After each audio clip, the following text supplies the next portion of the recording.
आज का हमारा टॉपिक बहुत ही इम्पॉर्टेंट है क्योंकि हम डिस्कस करेंगे न्यू फार्म्स बिल 2020 के बारे में। इसको हम डिटेल में जानेंगे कि क्यों इतना प्रोटेस्ट हो रहा है, क्यों पूरे देश के फार्मर्स जाकर, पूरे देश के जो किसान हैं वो दिल्ली जाकर प्रोटेस्ट कर रहे हैं। ठीक है ना।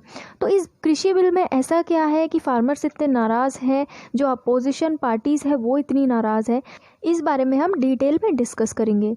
तो चलिए स्टार्ट करते हैं। पहले देखो करंट न्यूज़ में क्या है। अभी जो किसान पूरे देश के प्रोटेस्ट कर रहे हैं इस सेंट्रल फार्म बिल के खिलाफ। ठीक है ना। ये जो बिल है ये हमारी केंद्र सरकार ने पास किया है। ठीक है ना। तो अभी पूरा जो फार्मर है, हमारे पूरे देश का जो फार्मर है वो दिल्ली में जाकर प्रोटेस्ट करना चाह रहा है। तो फार्मर्स का ये कहना है कि हम निरंकारी ग्राउंड में प्रोटेस्ट नहीं करना चाहते, हमें जंतर मंतर में प्रोटेस्ट करना है। ठीक है ना। जबकि दिल्ली में पुलिस वगैरह ये कह रहे हैं उनसे कि नहीं, आप निरंकारी ग्राउंड में पीसफुल प्रोटेस्ट कीजिए, शांति से प्रोटेस्ट कीजिए, आपको यहाँ की परमिशन दे दी गई है। ठीक है। लेकिन जो पंजाब साइड के फार्मर्स हैं उनका कहना है कि नहीं, हम जंतर मंतर में ही प्रोटेस्ट करना चाहते हैं। देखो सेंट्रल गवर्नमेंट ने ये कह दिया है, अमित शाह जी ने ये कह दिया है कि हम 3 दिसंबर को फार्मर्स के साथ बैठकर बात करेंगे। तो तब तक कृपया ये जो किसान हैं ये प्रोटेस्ट ना करें, बैठे अभी शांति से। फिर हम 3 दिसंबर को, मतलब इनको 3 दिसंबर का डेट दिया गया है। ठीक है ना, केंद्र सरकार के द्वारा, कि हम बैठ करके इस बारे में चर्चा करेंगे। लेकिन फार्मर्स अभी इतने गुस्से में है कि वो अभी प्रोटेस्ट पर उतर आई है। ठीक है। और वो हर जगह से दिल्ली जा कर के प्रोटेस्ट कर रही है। तो देखो इस बिल में है क्या, हम इसको अब डिटेल में देखते हैं। पहले तो आप इन 3 बिल्स के नाम देख लो और अच्छे से याद रख लो, क्योंकि यूपीएससी या पीएससी या किसी भी एग्ज़ाम में इन बिल्स के बारे में ऑप्शन आ सकता है। तो ताकि कोई गड़बड़ी ना हो इसलिए मैं आपको ये डिटेल में अच्छे से बता रही हूँ। उनके नाम देखो। पहला बिल जिसमें अमेंडमेंट हुआ है उसका नाम है bill on agri market farmers produce trade and commerce promotion and facilitation bill 2020। दूसरा बिल है bill on contract farming the farmer empowerment and protection agreement of price assurance and farm services bill 2020। तीसरा जो bill है उसका नाम है bill relating to commodities the essential commodities amendment bill 2020। अब हम इन तीनों बिल को डिटेल में देखते हैं। पहले हम इस फर्स्ट बिल के बारे में डिस्कस करते हैं कि क्या है इस बिल में जो अमेंड हुआ है और क्यों प्रोटेस्ट हो रहा है। ठीक है ना। तो पहला बिल कौन सा है, देखो जो मैंने फर्स्ट में बताया था, bill on agri market farmers produce trade and commerce promotion and facilitation bill 2020। इस बिल में क्या अमेंडमेंट हुआ है, देखो इसमें यह कहा गया है कि अब जो हमारे किसान हैं वो एपीएमसी की जो मंडी होती उसके बाहर भी अपना जो उपज है, अपनी जो फसल है उसको किसान बेच सकते हैं। यानी कि अब जो किसान है उसको फ्रीडम है कि वो अपना जो उपज है वो सिर्फ एपीएमसी की मंडीज़ में ही नहीं बल्कि मंडी के बाहर जाकर भी किसी भी जगह बेच सकते हैं। ठीक है। ऐसा नहीं है कि आपको सिर्फ अपना फसल जो है वो मंडी में ही बेचना होगा। तो इससे क्या होगा, देखो सीधी बात है कि किसानों के पास ऑप्शन बढ़ा दिए गए हैं। सरकारी मंडियों में ही नहीं बल्कि आप मंडियों से बाहर जाकर अपने हिसाब से जहाँ पे आपको सही प्राइस मिल रहा है वहाँ पे बेच सकते हैं। ठीक है। ये एक अमेंडमेंट किया गया है। उसके बाद इंटर स्टेट या इंट्रा स्टेट ट्रेड भी आप कर सकते हैं अपने फसल का। ठीक है ना। मतलब दूसरे स्टेट में जा कर के भी आप अपनी जो फसल है उसको बेच सकते हैं। ठीक है। उसके बाद देखो अब किसानों को छूट होगी कि वो अपना जो प्रोड्यूस है वो डायरेक्टली ऑनलाइन भी सेल कर सकते हैं। ठीक है। फ़िलहाल देखो क्या होता है, एपीएमसी की जो मंडीज़ होती है ना ये स्टेट गवर्नमेंट के अंडर आती है। ठीक है। इन मंडीज़ से स्टेट गवर्नमेंट के पास एक फ़ीस जाती है। ठीक है। और इन मंडीज़ में जब किसान अपना उपज बेचते हैं तो एक फ़िक्स एमएसपी रहता है जो कि किसानों को जिससे सपोर्ट मिलता है। ठीक है ना। एमएसपी के बारे में आप सबको पता होगा, जो कि एक फ़िक्स्ड प्राइस होता है जो किसानों को मिलता ही है पर क्विंटल। ये रेट गवर्नमेंट अपनी तरफ से देती है। ठीक है ना, पर क्विंटल ऑफ प्रोड्यूस। ठीक है। तो अगर आप मंडी में अपना सामान बेच रहे हो, किसान लोग जो बेचते हैं तो वो ये कह रहे हैं कि भाई हम मंडी में बेचते हैं तो हमको एमएसपी मिलता है, लेकिन हमें ऐसा लग रहा है कि ये जो फार्म बिल अमेंडमेंट हुआ है इसमें तो अब शायद हमें एमएसपी नहीं मिलेगा। उनको ये डर हो गया है क्योंकि हम अगर एपीएमसी मंडी से बाहर सामान बेचेंगे तो हमको क्यों स्टेट गवर्नमेंट एमएसपी देगी। उनका ये कहना है, ठीक है। क्योंकि एमएसपी जो होता है वो मंडियों में जब किसान अपनी उपज बेचते हैं ना तब मिलता है उनको, ठीक है। अगर मंडी के बाहर एपीएमसी की मंडी के बाहर अगर आप बेच रहे हो तो आपको स्टेट गवर्नमेंट क्यों पैसा देगी। लेकिन ऐसा कहीं भी नहीं कहा है इस बिल में केंद्र सरकार ने कि एमएसपी ख़त्म किया जा रहा है। तो ये किसानों में एक कन्फ्यूजन है, ठीक है, उनको समझ में नहीं आ रहा है क्योंकि वो कह रहे हैं कि एमएसपी के बारे में आपने अमेंडमेंट में कुछ लिखा नहीं है, ठीक है। पहले आप एमएसपी के बारे में मेंशन करो तभी हम मानेंगे। तो ये भी एक रीज़न है उनके प्रोटेस्ट करने का। अब आगे देखो, सरकार ने जो ये ऑप्शन दिया है ना कि आप एपीएमसी मंडीज के बाहर भी सामान बेच सकते हो, तो किसानों को ये लग रहा है कि अब मंडियां ख़त्म की जा रही है, ठीक है। उनको ये नहीं समझ में आ रहा है कि मंडियों के बाहर भी हो रहा है ये, ठीक है। भी मतलब मंडियों में भी बेच सकते हो, मंडियों के बाहर भी जाके आप बेच सकते हो। लेकिन किसान कंफ्यूज्ड हैं, उनको ये लग रहा है कि मंडियां अब समाप्त कर दी जाएंगी। अब आपको किसानों का डर तो समझ में आ गया कि उनको क्या कन्फ्यूजन है, ठीक है, कि अगर ये मंडी सिस्टम ख़त्म किया जा रहा है इस अमेंडमेंट से तो भाई हमको तो एमएसपी नहीं मिलेगा। लेकिन ऐसा नहीं है बिल्कुल भी। केंद्र सरकार ने ये कहा है कि मंडियां समाप्त नहीं हो रही है, आपको ऑप्शन दिए जा रहे हैं कि आप या तो मंडी में बेचो या तो आप बाहर जाके भी जहां आपको सही दाम मिल रहा है वहां बेचो, ठीक है। अब देखो कई सारी अपोजिशन पार्टीज़ जो है उनका क्या कहना है। स्टेट्स क्या कह रहे हैं कि भाई अगर मंडी फीस हमको नहीं मिलेगी तो इसमें हमारा नुकसान है। क्योंकि देखो अगर किसान बाहर जाकर अपना सामान बेचने लगे, मान लो मंडी से बाहर उनको अच्छे दाम मिल रहे हैं, तो अब तो उनके पास ऑप्शन आ गया कि वो मंडी से बाहर भी बेच सकते हैं। तो अगर किसान बाहर बेचेंगे तो मंडी में अगर सामान ही नहीं बिकेगा तो स्टेट गवर्नमेंट को फीस कैसे मिलेगी। मैंने आपको बताया ना, एपीएमसी के तहत मंडी फीस किसान लेती है, सरकार स्टेट गवर्नमेंट लेती है एक मंडी फीस, ठीक है। उसके बाद जो कमीशन एजेंट्स होते हैं जिनको आड़तीय कहते हैं, ठीक है, आड़तीय कहते हैं इनको हिंदी में, जो कि मंडियों में एजेंट्स होते हैं, ये बिचौलिए होते हैं। मतलब कि किसान अपना उपज लेके उनके पास जाता है, उसके बाद वो बिचौलिया जो है वो जो खरीदते हैं उनके पास वो फसल बेचता है, डायरेक्ट किसान जाकर नहीं बेचता है, ठीक है। तो ये जो कमीशन एजेंट्स हैं, जो बिचौलिए हैं, ये ख़त्म किए जा रहे हैं पूरी तरीके से। सरकार ने कह दिया है कि भाई अब कमीशन एजेंट्स का कोई काम नहीं है, किसान खुद की उपज खुद जाके बेच सकती है। तो ये कहा जा रहा है कि अब कमीशन एजेंट्स का क्या होगा, उनकी कमाई कहाँ से होगी। देखो ये सरकार ने ना एक बहुत अच्छी चीज़ की है, क्योंकि ये कमीशन एजेंट्स क्या करते हैं, ये किसान से फसल जब खरीदते हैं तो उनसे भी एक्स्ट्रा पैसा लेते हैं उसको दूसरे के पास बेचने का। उसके बाद जिसके पास वो बिचौलिया जाकर किसान की फसल बेच रहा है वो भी उस बिचौलिए को एक्स्ट्रा पैसा देता है, ठीक है ना, उस फसल को खरीदने का। यानी कि जो बिचौलिया है, जो कमीशन एजेंट है, वो किसान से भी कमीशन ले रहा है, वो जिसके पास बेच रहा है उससे भी कमीशन ले रहा है। तो उसका सोचो कितना फ़ायदा है और किसान का इसमें कितना घाटा है, ठीक है। इसीलिए कमीशन एजेंट्स को भी डर हो गया कि भाई अगर किसानों के पास ऑप्शन होगा मंडी से बाहर सामान बेचने का, तो हम जो लाइसेंसी कमीशन एजेंट्स हैं, इनको लाइसेंस मिलता है, ठीक है, इनके पास लाइसेंस होता है, तो हम जो एजेंट्स हैं हमारा क्या होगा, ठीक है। ये एक प्रॉब्लम है। उसके बाद ऐसा कह रहे हैं कि ई नाम जो है, ठीक है, इलेक्ट्रॉनिक नाम जो है, इसका क्या होगा, क्योंकि ये तो पूरी तरह से मंडी स्ट्रक्चर में चलता है इलेक्ट्रॉनिकली।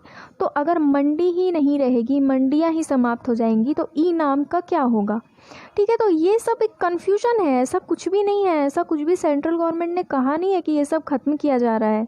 सेंट्रल गवर्नमेंट ने सिर्फ ऑप्शन खोले हैं किसानों के लिए। तो यही चीज़ अभी सेंट्रल गवर्नमेंट को बैठ करके किसानों को फिर से समझाना होगा।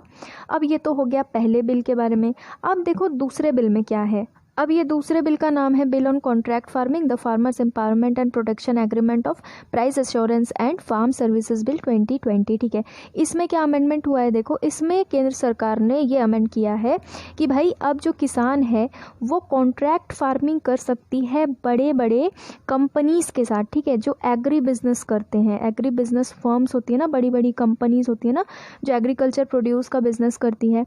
उसके बाद जो प्रोसेसर्स होते हैं, उसके बाद जो होल सेलर होते हैं, जो बहुत सारा सामान एक साथ खरीद के उसको बाहर बेचते हैं। फिर जो एक्सपोर्ट करते हैं चीज़ें, ठीक है, बाहर के देशों में एक्सपोर्ट करते हैं चीज़ें, एक्सपोर्टर्स या लार्ज रिटेलर्स जो होते हैं, जो थोक में सामान खरीदते हैं, उनके पास किसान अब कॉन्ट्रैक्ट के थ्रू डायरेक्ट जाके अपना सामान बेच सकता है।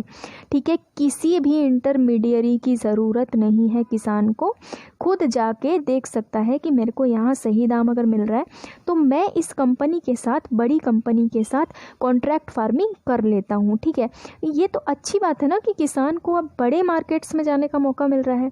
कोई बहुत बड़ी कंपनी है, वो अगर किसान से डायरेक्टली सामान खरीद रही है तो इसमें किसान का फ़ायदा है ना, क्योंकि किसान को किसी भी बिचौलिए के पास जाने की ज़रूरत नहीं, किसी भी एजेंट से कांटेक्ट करने की ज़रूरत नहीं है कि भाई आप मेरा ये सामान बड़ी कंपनी के पास बिकवा दो। ठीक है, आप खुद जाके बड़े बड़े बिजनेसमैन, बड़ी बड़ी कंपनीज़ के साथ कॉन्ट्रैक्ट करो।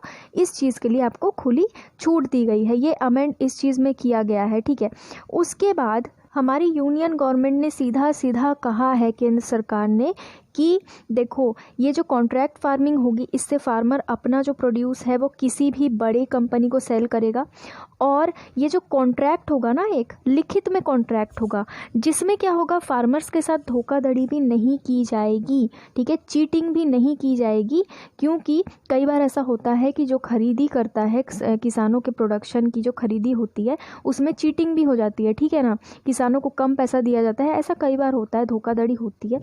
तो यूनियन गवर्नमेंट का ये कहना है कि भाई अगर आप कॉन्ट्रैक्ट करते हो किसी बड़ी कंपनी के साथ डायरेक्ट, तो ना आपको किसी बिचौलिए को पैसे देने की ज़रूरत है, किसी एजेंट की भी ज़रूरत नहीं है। आप खुद से जाके उनसे बात करो, कॉन्ट्रैक्ट करो, प्राइस सेट करो और आप अपना सामान बेच दो। लिखा हुआ होगा, ठीक है, पेपर में लिखा हुआ होगा, इसीलिए कोई आपके साथ चीटिंग भी नहीं कर पाएगा। तो समझ गए ना दूसरे बिल में क्या अमेंडमेंट किया गया है, यही कि अब भाई किसान जो है वो बड़ी बड़ी कंपनियों के साथ खुद डील कर सकते हैं। ठीक है, तो ये भी एक बहुत अच्छी चीज़ है। लेकिन इसमें क्यों प्रोटेस्ट हो रहा है भाई?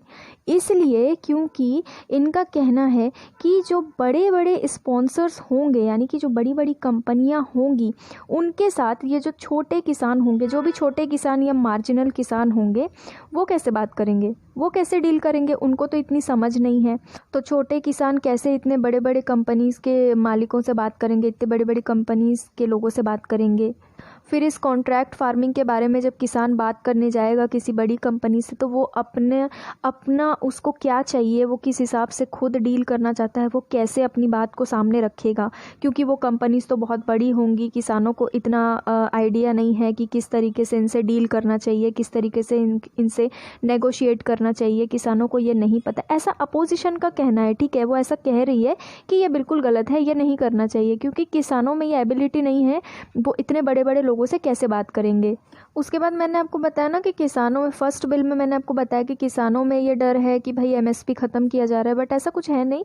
लेकिन अपोजिशन का ये भी कहना है कि भाई कॉरपोरेट कंपनीज़ को जब किसान कॉन्ट्रैक्ट फार्मिंग के थ्रू अपना सामान बेचेंगे, और जो कंपनीज़, कॉरपोरेट कंपनीज़ जो वो सामान खरीदेगी, तो वो तो मनमानी करेगी, क्योंकि भाई एमएसपी किसानों को मिलेगा नहीं, और इसी का फ़ायदा उठाएंगी कंपनीज़ और कहेंगी भाई आपका सामान तो अच्छा नहीं है।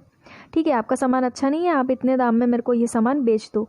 अब ना किसान के पास एमएसपी का सपोर्ट है, तो उसको तो बेचना ही पड़ेगा। ठीक है, ऐसा किसानों में ये डर बना हुआ है। ऐसा कुछ भी नहीं है, क्योंकि एमएसपी ख़त्म किया ही नहीं गया है भाई।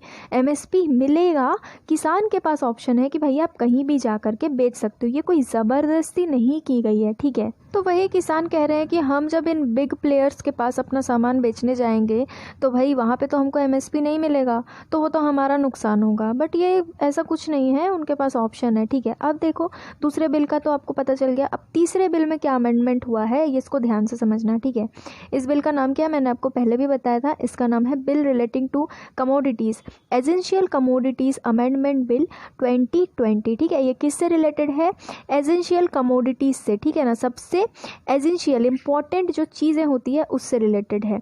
इसमें क्या अमेंडमेंट हुआ है, देखो जो कमोडिटीज़ है जैसे कि दाल, पल्सेस, फिर सीरियल्स, ऑयल सीड्स, प्याज, आलू, इनको एसेंशियल कमोडिटीज़ की लिस्ट से हटा दिया गया है। अब इसका क्या मतलब है, इस लिस्ट से हटा दिया है? इसका मतलब ये है कि ये जो जितनी भी चीज़ें हैं, आलू, प्याज, दाल, ऑयल सीड्स, सीरियल्स, इनको अब स्टॉक करके रखा जा सकता है। किसान या कोई भी बड़ी कंपनी जितना चाहे उतना ये सब सामान स्टॉक करके रख सकती है, ठीक है, जमा करके रख सकती है, ठीक है। सिर्फ एक्स्ट्रा ऑर्डिनरी सर्कमस्टेंसेस जब आएंगे, मतलब जैसे कि वॉर हो गया, ठीक है, कोई वॉर हो गया, फेमाइन हो गया, तो इस टाइम पे आप जमाखोरी नहीं कर पाओगे, ये एक एक्सेप्शनल केस है। बाकी आप हर टाइम इन चीज़ों की जमाखोरी, मतलब इन चीज़ों को जमा करके रख सकते हो, ठीक है। तो मतलब एसेंशियल कमोडिटीज़ लिस्ट में से इन चीज़ों को हटा दिया गया है। पहले ये उस लिस्ट में आते थे, तब इनको जमा करके नहीं रखा जा सकता था। देखो, एसेंशियल कमोडिटीज़ की लिस्ट में जो भी चीज़ें आती है ना, मैं आपको आगे बताऊंगी क्या क्या चीज़ें आती है, उन चीज़ों को आप जमा करके नहीं रख सकते, ठीक है। अगर आप उन चीज़ों को जमा करके रखते हो तो आपको पेनल्टी देनी पड़ेगी। देखा है आपने कई बार कि जब प्याज के रेट बढ़ जाते हैं तो छानबीन होने लगती है कि भाई किसने किसने प्याज स्टॉक करके रखा है, और अगर कहीं पकड़ा जाता है कि इसने प्याज स्टॉक करके रखा है तो भाई कहते हैं कि ये प्याज की कालाबाजारी कर रहा था, इसको जेल में डालो, ठीक है ना। तो अगर एसेंशियल कमोडिटीज़ में ये चीज़ें हैं, पहले प्याज एसेंशियल कमोडिटीज़ में आता था, अभी इस बिल के थ्रू उसको हटाया गया है उसमें से, ठीक है। जब ये उस एसेंशियल कमोडिटीज़ की लिस्ट में आता था प्याज, तब आप इसको जमा करके नहीं रख सकते थे, ठीक है। अगर आप जमा करके रखते हो और पकड़े जाते हो तो आपको जेल हो जाएगी, लेकिन अब इसको हटा दिया गया है, ठीक है। अब जितना चाहो उतना स्टॉक करके आप रख सकते हो। सरकार ये कह रही है कि ऐसा करने से जो इंफ्रास्ट्रक्चर है, जैसे कि कोल्ड स्टोरेज, देखो अगर आपको जमा करके रखनी है चीज़ें तो आपके पास कोल्ड स्टोरेज होना ज़रूरी है, ठीक है। तो सेंट्रल गवर्नमेंट का यही कहना है कि अगर हम इस चीज़ को हटा दे रहे हैं तो अब क्या है कि लोग अगर इसको स्टॉक करके रखेंगे, फार्मर्स या कंपनीज, तो इसमें इंफ्रास्ट्रक्चर में इन्वेस्टमेंट बढ़ जाएगा, क्योंकि जितना जमा करेंगे लोग उतना ही कोल्ड स्टोरेज की जो मांग है वो बढ़ेगी, ठीक है, इंफ्रास्ट्रक्चर डेवलप होगा। ये चीज़ क्यों करी है हमारी सरकार ने? क्योंकि देखो, किसान क्या करते हैं कि जब बहुत ज़्यादा फसल उगा लेते हैं और जब वो नहीं बिक पाता है तो वो ख़राब हो जाता है, ठीक है, रखे रखे ख़राब हो जाता है, क्योंकि आप उसको जमा नहीं कर सकते, उनको फेंकना पड़ जाता है। क्योंकि ये जब एसेंशियल कमोडिटीज़ में आती थी ये चीज़ें, तो भाई आप जमा तो नहीं करके रख सकते, जमा करोगे तो जेल हो जाएगी, तो ये चीज़ें फेंकनी पड़ जाती थी, इनका वेस्टेज होता था, ठीक है। इसीलिए सरकार ने इस चीज़ को एसेंशियल कमोडिटीज़ लिस्ट में से इन चीज़ों को हटा दिया है, ताकि किसान अपना जो सामान है उसको जमा करके रख सकें, इससे वेस्टेज नहीं होगा, ठीक है, और कॉम्पिटिटिव जो मार्केट है उसका एनवायरनमेंट भी बना रहेगा। अब एसेंशियल कमोडिटीज़ एक्ट का बैकग्राउंड थोड़ा सा देखो। ये जो एक्ट है ये 1955 में लाया गया था, ठीक है। इस एक्ट में बेसिकली प्रोडक्शन को कंट्रोल किया जाता है, सप्लाई और डिस्ट्रीब्यूशन, कुछ कमोडिटीज़ ऐसी हैं जो बहुत ज़रूरी है, ठीक है, जो डेली यूज़ वाली चीज़ें, डेली हमको ज़रूरत पड़ती है, ऐसी कमोडिटीज़ को इस एसेंशियल कमोडिटीज़ एक्ट में एक लिस्ट है उसमें लाया गया, जिसके तहत इनका प्रोडक्शन, सप्लाई और डिस्ट्रीब्यूशन कंट्रोल करके रखा गया। तो इस एक्ट के अंदर जो एसेंशियल कमोडिटीज़ की लिस्ट है उनमें अगर कोई भी फूड आइटम आता है या कोई भी ड्रग यानी कि मेडिसिन आता है, तो कोई भी कंपनी या सुपरमार्केट उन चीज़ों को, ठीक है, लिस्ट में जो चीज़ें हैं उन चीज़ों को जमा करके नहीं रख सकती, ठीक है। इसीलिए अभी सरकार ने उस लिस्ट में से कुछ चीज़ों को हटा दिया है, जो मैंने आपको पहले बता दिया क्या क्या हटाया गया है। अच्छा, ये एसेंशियल कमोडिटीज़ लिस्ट में क्यों रखा गया इन चीज़ों को, जमाखोरी क्यों ना की जाए भाई? क्योंकि देखो, जब जमाखोरी की जाती है ना तो मार्केट में चीज़ों की शॉर्टेज हो जाती है। जैसे ही मार्केट में चीज़ों की शॉर्टेज होती है वैसे ही नॉर्मली इंक्रीज़ हो जाता है सामान का रेट। जैसे कि प्याज का ही ले लो, प्याज जब बहुत ज़्यादा मार्केट में कम हो जाता है, ठीक है, जमा कर लेते हैं, जमाखोर लोग उसको जमा करके मार्केट में उसका रेट बढ़ा देते, भाई सामान है ही नहीं तो मार्केट में रेट तो बढ़ेगा ही ना। प्याज अब मार्केट में है ही नहीं तो लोग तो आएंगे, भीड़ तो बढ़ेगी खरीदने के लिए। अब कोई कुछ भी दाम दे रहा है, भाई मेरे को आप प्याज दे दो, मैं इतना पैसा देने के लिए रेडी हूँ, तो भाई दाम बढ़ जाता है, नॉर्मली दाम ऐसे ही बढ़ जाता है। तो ये चीज़ ना हो इसलिए एसेंशियल कमोडिटीज़ एक्ट के तहत कुछ ऐसी कमोडिटीज़ है जिनका रेट फिक्स, यानी कि जिनका रेट ताकि इस तरीके से ना बढ़े, जमाखोरी की वजह से ना बढ़े, इसलिए उनको इस लिस्ट में रखा गया है। तो अभी तो कई चीज़ें हटा दी गई है, जैसा मैंने आपको पहले बताया, पोटैटो, ओनियन, सीरियल्स, पल्सेस, ये सब हटा दिया गया है। बट जो ये एसेंशियल कमोडिटीज़ एक्ट ओरिजिनल है 1955 वाला, इसमें कौन कौन सी चीज़ें हैं देखो। ड्रग्स, मेडिसिन्स वाले ड्रग्स, ठीक है, ऐसे नॉर्मल ड्रग्स नहीं। फिर फर्टिलाइज़र्स, वेदर इनऑर्गेनिक हो या ऑर्गेनिक हो, ठीक है, फर्टिलाइज़र या मिक्स्ड हो। फूड स्टफ्स जैसे कि एडिबल ऑयल सीड्स, इनको हटाया गया है। Oils, hang yarn made Holi from cotton, ठीक है, कॉटन से बना हुआ। फिर पेट्रोलियम या पेट्रोलियम से बने हुए प्रोडक्ट्स, कच्चा जूट, ठीक है, जूट के टेक्सटाइल्स। उसके बाद सीड्स ऑफ फूड क्रॉप्स, ठीक है, फूड क्रॉप्स के जो बीज होते हैं वो, फल के जो बीज होते हैं वो, कई सब्जियां जैसे आलू प्याज पहले इसमें आता था, अब नहीं आ रहा है। उसके बाद कैटल फॉडर के सीड्स, ये चीज़ें जो मैंने अभी आपको बताई ये ओरिजिनल वाले में आता था, लेकिन अभी जो नया अमेंडमेंट हुआ जिसके बारे में हम अभी डिस्कस कर रहे थे, उसमें इन चीज़ों को हटाया गया जो मैंने आपको पहले भी बताया। Cereals, pulses, potato, onion, edible oil seeds and oils, ठीक है, इन चीज़ों को हटा दिया गया है। तो अब सरकार बिल्कुल भी इंटरफेयर नहीं करेगी अगर कोई भी बड़ा रिटेलर या सुपरमार्केट वाला अगर इनमें से किसी चीज़ को स्टॉक करके रखता है तो, क्योंकि एसेंशियल कमोडिटीज़ की लिस्ट में से हटा दिया गया है। बार बार बोल रही हूँ, इसको ध्यान रखना, ठीक है। अब देखो आगे, अब इस एक्ट के अमेंडमेंट की वजह से क्यों प्रोटेस्ट हो रहा है। ऐसा कह रहे हैं कि जो बड़ी कंपनीज़ है उनको तो अब खुली छूट मिल गई कि वो कमोडिटीज़ को स्टॉक करके रखेंगे, और जैसे ही वो कमोडिटीज़ को स्टॉक करते हैं इसका सीधा सीधा मतलब ये है कि वो फार्मर्स को डिक्टेट करेंगे, ठीक है। यानी कि वो फार्मर्स को ये कहेंगे कि भाई हमारे पास पहले से ही सामान है, हमने स्टॉक करके रख लिया है इन चीज़ों को, अब आपको बेचना है तो बेचो, नहीं तो आप कहीं और जाओ, ठीक है। ये एक डर बन गया है।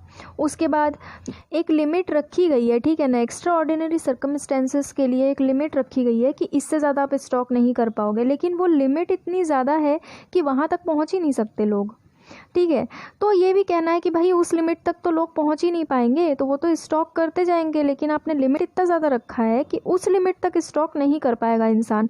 मतलब अगर उस लिमिट तक ही आप रीच नहीं कर रहे हो तो फिर कैसे होगा सब कुछ। और किस लिए प्रोटेस्ट हो रहा है, देखो मैंने आपको अभी बताया ना कि जैसे ही बड़ी कंपनीज चीज़ें स्टॉक करके रखना चालू कर देंगी तो इससे जमाखोरी बढ़ेगी, और जमाखोरी अगर बढ़ी तो आर्टिफिशियली प्राइस राइज हो जाएगा चीज़ों का, ठीक है।